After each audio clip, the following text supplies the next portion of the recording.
cheating on my wife with the new neighbor and my wife's revenge for it. Sandy was lying on the bed and I stood at her foot and slowly caressed her body. I saw her body for the second time that evening. The first time was when I opened the car door in front of her in the restaurant parking lot. When she stuck her right leg out of the car, I had an unobstructed view of Sandy's beautiful thighs and black satin fabric. I'm sure she hesitated for a few seconds to give me a good look at her. The realization that I was about to have sex with Sandy hit me at that moment, and from that moment on, I began to have an attraction to her. Before I continue my narrative, let me tell you the events that led me to this, on the verge of fantasy with reality. 3 months ago, while my wife Jo and I were having breakfast, we noticed a van parked on the street behind our house. The house adjacent to our lot had been on the market for months, and the for sale sign had appeared about 3 weeks ago. Jo and I had been looking forward to having neighbors behind us, so we were both excited at the prospect of getting to know our new neighbors. We sat through our entire breakfast and second cup of coffee looking out the back window, hoping to catch a glimpse of the new owners. Unfortunately, I had to leave for work before they showed up. When I returned home from work that evening, I asked Jo if she had seen the new neighbors. She replied that she had seen them in the backyard and said they were a cute couple. I have to tell you that in Jo's mind, a cute couple is when two people fit together. If one is fat and the other is thin, or one is tall and the other is short, they would not be a cute couple. In Jo's opinion, a cute couple has nothing to do with each person's looks, but has to do with how the two look together. So the fact that Jo told me they were a cute couple didn't tell me much, so I had to question Jo to find out more details. I learned that the man was a little taller than me, with dark hair and not heavy, and the woman was blonde, about 5 feet 7 inches tall and not heavy. Not too good a description. Jo and I decided that after dinner we would go and introduce ourselves to our new neighbors. When we knocked on the door, a dark-haired man immediately opened it for us. He looked to be about 32 years old, about 6 feet 2 inches tall, and seemed to be in pretty good shape. He smiled at us and said, "Saw you coming up the walkway. Hi, my name is Mike Bronson." I replied, "Nice to meet you, Mike. I'm Rich Keller, and this is my wife, Jo. We live in the house right behind you, so we're your backyard neighbors. We just wanted to stop by and welcome you to our neighborhood." Mike thanked us and invited us in, then turned and called over his shoulder, "Sandy, come down here and meet our neighbors." When I saw Sandy coming down the stairs, I almost swallowed my tongue. She was simply stunning. Shoulder-length blonde hair, blue eyes, and a beautiful face. She had big, firm breasts, not huge, but very nice. She had a slim waist and nice rounded buttocks. She was wearing jogging shorts that showed off her beautiful legs. I think my mouth watered when I saw her.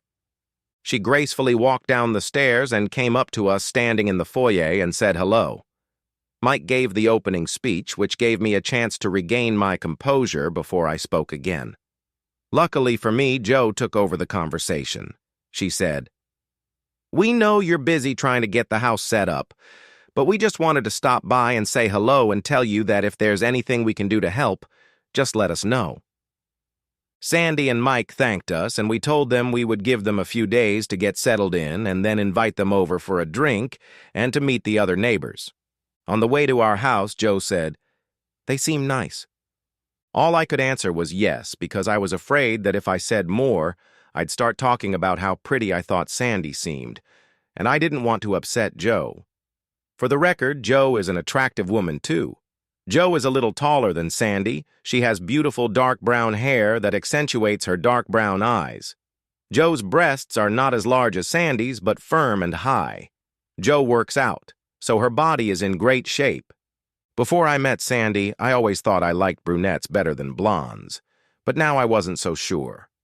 It would be a mistake to say that I had fallen in love with Sandy. Jo was the only woman I had ever loved, and I had never cheated on her. Sandy just turned me on sexually. I'd had sexual fantasies before, but none had captured me like Sandy had from the first moment I saw her. Over the next week, Jo and I talked to Mike and Sandy a few times over the backyard fence, but didn't spend any time with them until Sunday. On Sunday, we invited Mike and Sandy and a few other neighbors over for dinner. The gathering began with all the women gathered on the porch and the men standing around the beer cooler talking sports and telling jokes. Mike turned out to be a good-looking guy with good social skills and a good sense of humor. I even felt a little guilty about the lust I felt for his wife. Later in the day, when the drinking had relaxed everyone, I found myself alone with Sandy. I tried to keep up an innocent conversation, and I was pretty good at it. But after a while, I began to think that Sandy was flirting with me. At first, I didn't notice it when she told me how nice our house looked and how great I was at landscaping. But when she told me I had a nice body and said she thought I was very handsome in general, I became uncomfortable. I figured she must have had too much to drink, so I looked for an opportunity to change the subject or get away from her before the situation got out of hand. Finally, Joe came over and joined us, followed by a few other women, and then Mike came over. Later, as we said goodbye to our guests, I hoped that Joe hadn't noticed that I had been talking to Sandy for so long and that she hadn't seen Sandy flirting with me. When the last of the neighbors had gone home, I asked Joe, "What do you think? Will Mike and Sandy come over here?" I held my breath, waiting to see what Joe would say. "Oh yeah, everyone seems to like them. They'll fit in just fine." That was a relief. No suspicion, no mention of my conversation with Sandy. Of course, in all these years, I'd never once given Joe any reason to be suspicious. When we got married, Joe and I had clearly agreed that we would always be faithful to each other, and if that became impossible because one of us stopped loving the other, we would be honest about it and end the marriage before we stooped to peeping at each other. I knew I would go crazy if Joe ever cheated on me, so I knew I couldn't do that to her. For the next 2 weeks, we only met Mike and Sandy in passing when we saw them outside working in the yard. It wasn't until the following weekend that I ran into Sandy at the supermarket. After greeting each other, Sandy asked, "Do you have time to have a cup of coffee with me? I want to talk to you about something." I immediately felt uncomfortable, but despite my common sense, I agreed to have a cup of coffee with her. I figured she might want to talk about what she said to me during the sit-down. I assumed she was embarrassed about what she said and wanted to clear the air. Although I didn't feel like listening to it, I decided to give her a chance to speak up and get her out in the open. Sitting over a cup of coffee at the Starbucks cafe in the mall, we started talking about how she and Mike were settling into their new home and how well the neighbors had been treating them since they met them at our party. Then Sandy said, "Actually, I wanted to talk to you specifically about cooking." I thought, well, here we go. I had too much to drink that day and said a lot of unnecessary things, but I didn't say anything I didn't want to. From the first minute I met you, I was drawn to you, and from the way you looked at me, I knew the attraction was mutual. I could tell by the way you acted that my comments made you uncomfortable, and for that I apologize. I can tell you and Joe have a good marriage, and I would never want to ruin it, and I love Mike and don't want to ruin my marriage. I just think that if we were very careful, we could get together and see what happens, and Mike and Joe would never know. I was dumbfounded. I had to think for a moment before I could answer anything at all. Finally, I said, "You're right.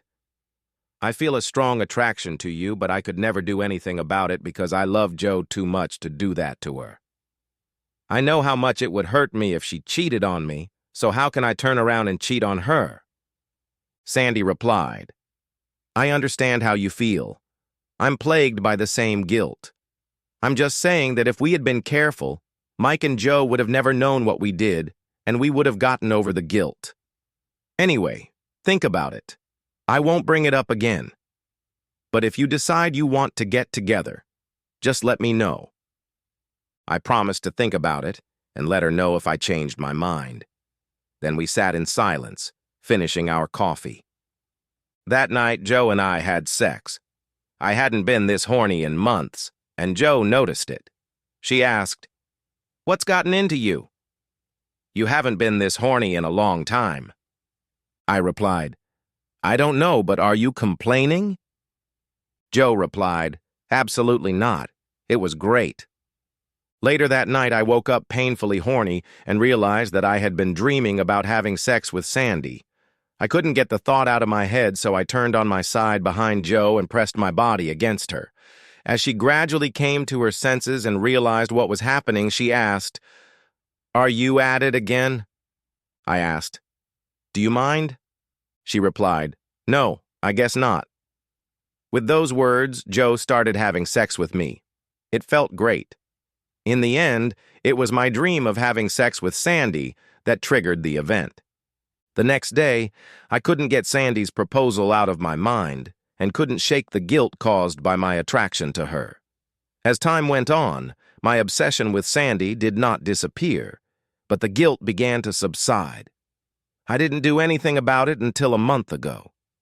I thought I had my libido under control until Saturday afternoon when I looked out my bedroom window and saw Sandy in a tight two-piece swimsuit sunbathing on the terrace. I looked at her body and realized I had to possess her. I waited for a while and then went out into the yard and started working in the garden. When Sandy heard me, she came over to the fence to say hello. As innocently as possible, I walked over to the fence and whispered to Sandy, "Meet me at Starbucks at 5 o'clock tonight." That was all I had to say. Sandy turned to walk back to her deck, and as she was moving away from me, I heard her say, "I'll see you there." At 5 o'clock, I was already sitting at a table at Starbucks and watched Sandy walk across the parking lot towards me. Sandy walked in, grabbed a cup of coffee, and sat down next to me. She asked, "How are you doing?" I replied, "I think I am." "Do you still want to get together?" Sandy smiled and replied, "Yes, I want to. When do you think we can do it?" "It should be a time when we can both get out of the house so that neither Mike nor Joe suspect anything. Maybe that night when they're both busy. You know that might not be so easy to arrange. Find a time when both Mike and Joe are busy so they won't know we're together. It may never happen." Sandy said, "It will be difficult, but if we are patient, the time will come. The last thing we want to do is rush things and make mistakes." We discussed how we would communicate. We ruled out the telephone. Odd phone calls would not raise suspicion. Then we discussed using email, but decided that even if we could be reasonably secure with email, we didn't want to have any written evidence of what we were up to. In the end, we decided to just chat by the fence in the backyard when we were sure no one could hear us. So over the past month, Sandy and I have chatted innocently over the fence in our backyard several times. It was beginning to feel like we were doomed. Every time Joe was going out for the evening, Mike would come home. And when Mike left, Joe would stay home. Things were looking hopeless. But last weekend, Joe told me that her mom called and asked if she could come over this weekend to have dinner with her mom and her sisters. Joe's mom lives about 100 miles away, so Joe will have to stay overnight. Joe told me she was going to leave Friday morning and head home Sunday afternoon. That left me with Friday and Saturday. If Sandy could get rid of Mike for a few hours during that time, we could finally get together. I didn't get a chance to talk to Sandy until Monday evening. When I told her that Joe would be gone for the weekend, Sandy was visibly relieved. She said she would let me know if she could get away from Mike for a few hours during that time. When I got home Thursday night, I found Sandy in the yard trying to look like she was busy in her flower garden. I kissed Joe and went to change. When I got back downstairs, I picked up the trash and took it outside to the trash can. I walked around the yard picking up the scattered newspapers, and as I approached the fence, Sandy appeared on the other side. Actually, she was leaning over, so I couldn't see her, and neither could Joe if she looked out the window. As I bent down to pull weeds near the fence, Sandy said, "I've got great news. Mike is going away for the weekend. He and some of his friends from work are leaving tomorrow after work for a cabin in the mountains. They are going fishing on the lake. I think we'll be alone tomorrow night. I'll call you at the office tomorrow." Since I was already getting wound up at the mere thought of what was to come, all I could say in response was, "Great." That's how we got to this morning. As I was leaving for work, Joe kissed me goodbye and told me she would be leaving for her mother's house around 10 a.m. I called home at 9:30 and told Joe I loved her and wished her a safe trip, and then called again at 10:30 and got no answer. So the first hurdle was overcome. At 4 o'clock in the afternoon, Sandy called and said that Mike had just called her and told her he was going to the mountains. Sandy asked, "What do you want to do?" I suggested we go out to dinner and then get a motel room. Sandy replied, "Dinner is fine, but I don't want to go to a motel. Let's just go back to my house. A motel room is so tasteless, and doing it in my own home is just sinful.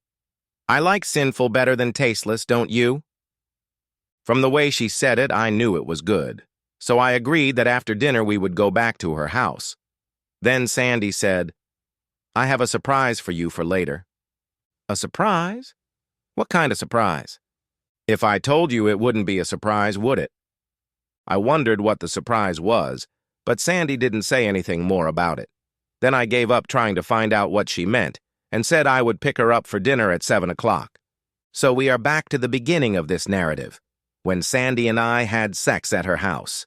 When it was over, we were lying there pressed against each other. As we lay there, I asked Sandy, "So what kind of surprise did you have in store for me?" Sandy replied, "Not yet. You haven't earned it yet. First, you have to have sex with me again." I did, and we had sex again. As Sandy became more and more aroused, she started kissing my face and then asked, "Are you ready for your surprise?" By then I was feeling pretty good, and the thought of Sandy having something else for me was getting me excited. I replied, "I'm ready and waiting. What's the surprise?" Sandy kissed my ear, then my lips. Breaking the kiss, she said, "Remember I told you Mike was going away for the weekend?" I suddenly felt uneasy. "Yeah, what about it?" "Well, I lied about that. Mike wasn't going away." Now I was freaking out. "What do you mean he didn't leave? Where is he? Is he here in the house?" Sandy laughed. "No, he's not in the house. Mike doesn't like to watch me have sex with other men." "Well then, where is he?" "Like I said, Mike doesn't like to watch me have sex with other men. Mike likes having sex with other women. That's exactly what Mike is doing right now. He's having sex with another woman." You had me worried. So this, meaning you and me, is revenge. Are you using me to get even with Mike? Sandy replied, "No, not at all.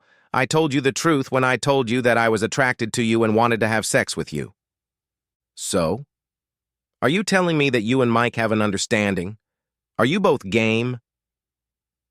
"Well, yes. But it's more than that. Mike and I help each other out."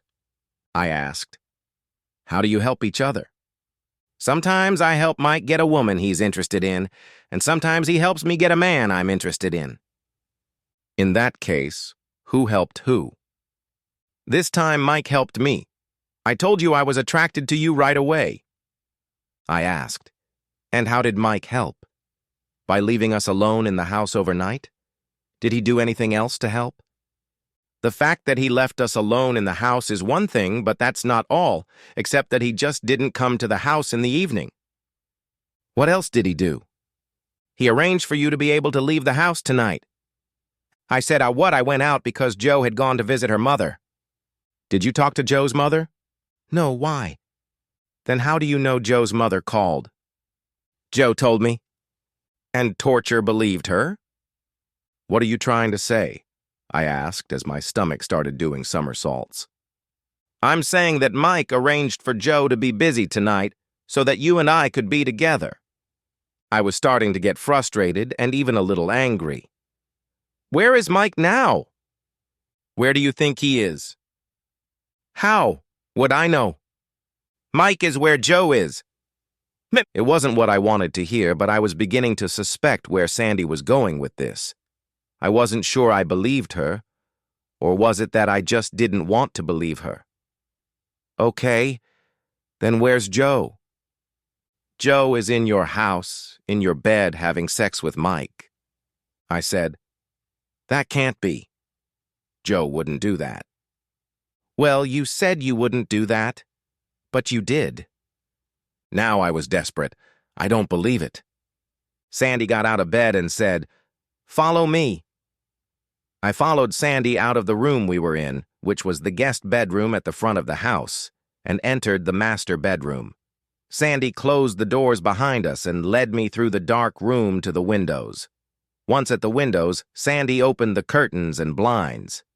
Sandy's bedroom window overlooked the back of the house and my bedroom windows. It only took a moment to notice that not only was the light on in my bedroom, but the blinds were raised enough for me to see the bed. And on the bed, I saw my faithful wife, Jo, having sex with Mike. I was stunned, to say the least. I didn't know what to do. Should I run back to my house and confront Mike and Jo? But how could I after what Sandy and I had just done? No matter how hard I tried, I couldn't find a way out. I looked at Sandy and said, "My marriage is over. Why did you do this to me?" "I told you. I found you attractive. I left the rest up to you. When you said you wanted to have an affair, I asked Mike to help me clear the way. As it happens, Mike found Jo very attractive, and he decided his best option was to seduce her." "Why are they in my house? Jo didn't know I wouldn't be home tonight, or did she?" "She didn't find out until this afternoon when Mike met her at her motel." "At her motel?" "Yes, I'm pretty sure they had sex at the motel and then went to dinner. At dinner, Mike told Jo that you were going to be with me this evening and suggested that they go back to your house. Apparently, Jo took the news better than you did. Look at the way she's working on Mike's body. She certainly doesn't look worried, does she? Now, you can fuss about Mike and Jo, or you can go back in the other room and I'll take care of you the way Jo takes care of Mike. Think of it as just an exchange of partners for the night. It'll be fine. You two will work it out. Just talk about it. Who knows? Maybe you'll both be glad it happened, and it could lead to new adventures." Sandy turned to leave the room, and I looked back toward the house and saw Jo having sex with Mike. I don't know what came over me, but I went back in the other room with Sandy and made love to her, not once, but twice, and slept with her the rest of the night. I decided it was too late to worry about what was going to happen to Jo. I would just have to wait and see how things worked out. The end! Subscribe to my channel. Thank you.